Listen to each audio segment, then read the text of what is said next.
Hey folks, it's me, Wheels of Mercury. It's been a long time since I've done a video like this. And I'm just going to say right off the hop, this is a mid-year report. This video was originally going to be a video that was going to be compiling my favorites of the winter of 2022 and 2023. But it's been so long that I've done a video that I might as well turn it into a mid-year report for 2023.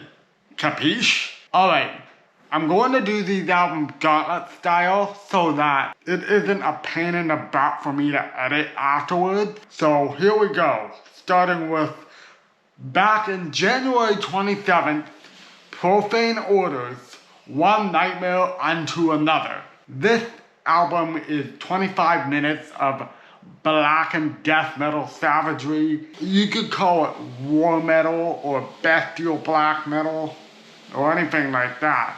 If you like revenge, blasphemy, and stuff like that, you'll like Profane Order. Check it out. Next, released back in February 17th, was Hellripper's newest album, Warlocks, Grim, and Withered Hags. This album is amazing. I'm not really into black and thrash metal that much, but James McBain of Hellripper really finds a way to really make it dynamic and fresh and just fun overall. I feel like people that like old school thrash metal and stuff like Sodom will love this album. Next up, released on February 24th of 2023 is Wretched Fate, Carnal Heresy. This album is basically HM2 death metal. If you like Entombed and Dismember and all those Swedish bands that play around with that HM2 guitar pedal, you're gonna like this. It's very catchy, it's very in your face, it's very well produced, it's very loud. Yeah, that's all I need to really say about that. Next up, also released on that same day, is Megaton Sword's Might and Power. The new album from Megaton Sword sees a very good improvement for the singer of The Unchained. And their last album, I didn't really like his singing voice too much. I had to be in the mood for it. But this album, his singing voice has pretty much improved. It's not the perfect singing voice, but it doesn't really need to be for epic metal like this. And there are some solid songs on there, like the lead single Power, the weird ballad song at the end is pretty interesting, and he's got this, again, at The Unchained, he got this sort of weird, some people like to call it Sarathungal like delivery, but I think he's better than the guy from Sarathungal. That's probably a hot take right there. But if you like stuff like Sarathungal and Manila Road, you should check this Megaton Sword album out. Next up is probably the most controversial band on this entire list, and that is Magick SS with the new album Burning Bridges, released on March 15th. This band is from Australia. They're very ambiguous, they're very anonymous, but they've had a bunch of controversies centered around their album covers having very, let's just say, politically incorrect symbolism on their album covers. Fortunately, this album right here doesn't have any of that. And the songs are catchy and very memorable. There's even a song about dinosaurs on there, but it's pretty funny. The song is really catchy. It's like a weird mix of like black metal vocals, and actually the whole album is like a weird mix of like black metal vocals and catchy choruses a la Ghost or Blue Oyster Cult, and like some like Daft Punk isms on there. It's pretty weird. Because of the band's controversial nature with putting politically incorrect symbols on their album covers, I will not put a link in the description, but I'll put their name in ellipses. If you're morbidly curious to check them out, you can. If you don't want to check them out, no worries. I'll be covering them in alternative to controversial bands video. I'll be talking about an alternative to Black Magick SS if you don't want to listen to them. But if you do want to listen to them, it's pretty catchy. You'll be humming the choruses in your head for days. I know I am. The next album I want to talk about is released back on April 21st, Century, The Conquest of Time.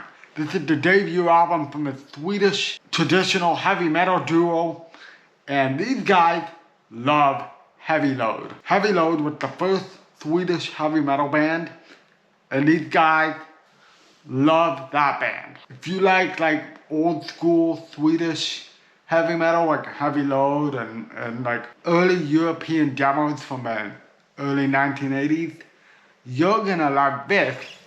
And well, I've been singing The Fighting Eagle for a while since it came out, so it's pretty catchy. Next up, released on the exact same day, is Smoulder's Violent Creed of Vengeance. This is the second album from Sarah Ann of Banger TV fame's band, Smoulder. They are now based in Finland, but they have a Canadian lineup based in Toronto and a Finnish lineup based in Helsinki. And they play this Manila Road style heavy metal with some epic doom flourishes and stuff like that. Sarah's voice has really improved. I think she has a good voice. I've seen some comments of her voice being not that good, and I don't really see it. I like her voice. I really do.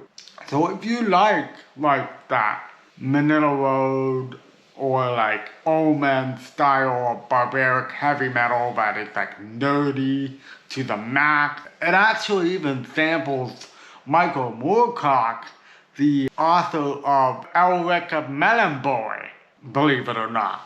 So that's pretty nerdy right there. So if you like that sort of heavy metal, you should definitely check this out. Next up, we're going to metalcore town with Current, The Death We Seek.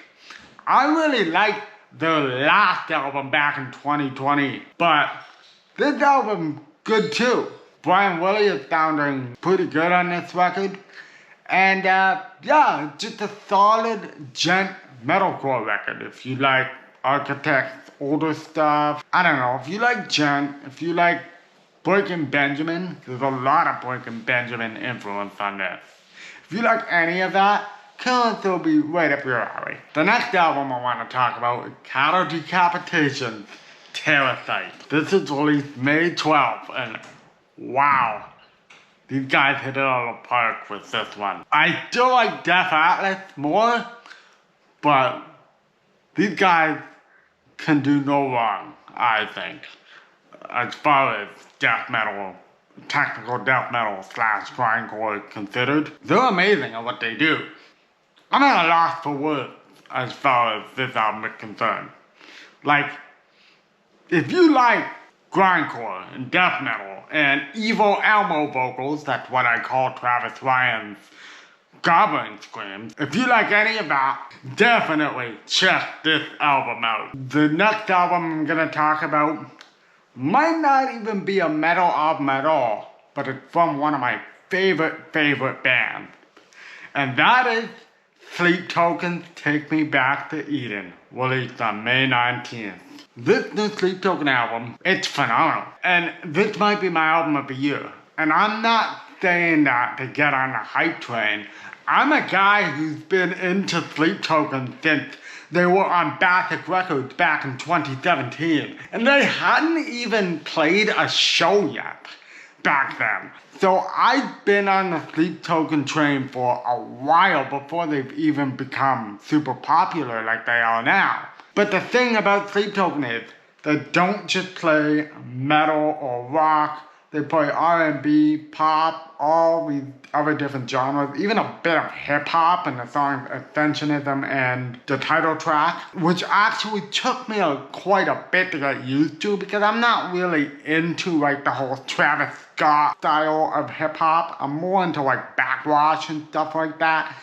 So it took me a bit to get used to, but once it clicked, I mean, I started to accept it as part of the Sleep Token musical universe, you know? So if you're open-minded, and if you're willing to accept that a band can do multiple genres on one album, sort of like Mr. Bungle, but like more mainstream, check out Sleep Token. Just don't go expecting metal, because you're not gonna get that all the time. And the last thing that I'm gonna talk about, the last release I'm gonna talk about in full, is Bogside Sniper Squadron's demo. Now, this is only on Bandcamp, but these guys, featuring one guy from Ireland and then the other from Philadelphia, Pennsylvania, USA, they are just bringing the heat as far as this sort of style of Running Wild inspired and Thin Lizzy inspired melodic death metal. And these guys are basically influenced thematically by the Irish Rebellion back in the 70s with the Troubles. The name Bogside Sniper Squadron is actually like a bit of a homage to the IRA. The riffs are killer, the solos are just guitar solo worthy. And also, if I do my redux of my alternative to controversial band video, this band might become my safe alternatives to a band like Argosland. If they keep pumping out quality stuff like this in the future, they might become like the safest alternative to Argosland. Right now it's Grenadier, but they're not 100% safe. But if you like Argosland, but you don't like the racism in there, I don't either. Check this out. It's freaking awesome. Now for my honorable mentions, I have two of Noisebringer's projects in here. One of which was released on January 13th. Lytha, it spelled like Lipa, but it's actually pronounced Lytha. Whew, this is atmospheric black metal with a kind of a depressive edge. It's not DSBM, but it's kind of close at times. Trespassers, and I'm not gonna say that Greek name because it's very, probably very hard for me to pronounce. Released on February 3rd, it's some vicious anarchist black metal, which is freaking awesome. I think it's the best anarchist black metal that was released this year. Sorry, Don Raid. On March 8th, I had Triumphers Storming the Walls, some awesome Iced Earth style, US style power metal. Some have compared it to Manowar, but honestly, I don't listen to Manowar, so I can't comment.